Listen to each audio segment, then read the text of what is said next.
Presiden Prabowo Subianto memberikan hak rehabilitasi kepada dua guru asal Kabupaten Luwu Utara, Sulawesi Selatan, yakni Abdul Mus dan Rasnal. Keduanya dipulihkan nama baiknya setelah dipecat dari aparatur sipil negara karena terjerat kasus hukum.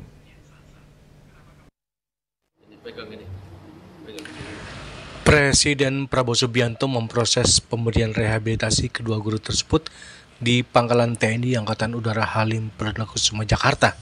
Saat itu Presiden baru saja tiba di tanah air usai melaksanakan kunjungan kenegaraan di Australia. Presiden memberikan hak rehabilitasinya usai menerima aspirasi masyarakat dan berbagai pihak yang memperjuangkan pemulihan nama kedua guru tersebut.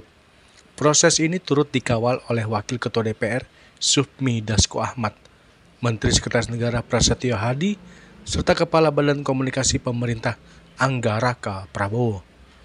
Dasko menjelaskan bahwa kedua guru tersebut sebelumnya diantar oleh masyarakat ke DPRD Provinsi Sulawesi Selatan, lalu diteruskan ke DPR RI, dan akhirnya difasilitasi untuk bertemu dengan Presiden Prabowo.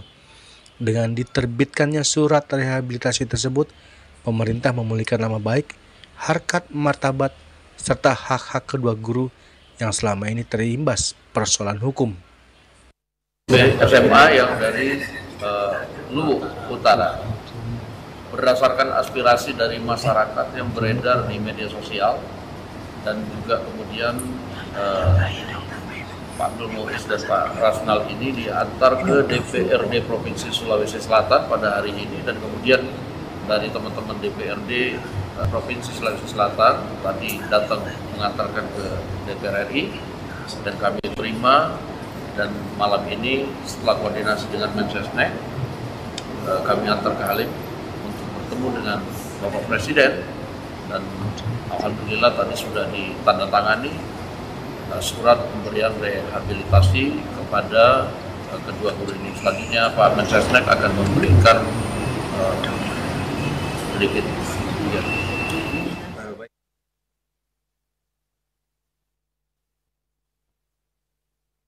Dengan keputusan tersebut, membawa rasa keadilan bagi semua pihak, khususnya dunia pendidikan di Indonesia, dan rasa keadilan bagi kedua guru di Indonesia. Dari Jakarta, Julius Waharta dan Ketut Sumadiasa melaporkan.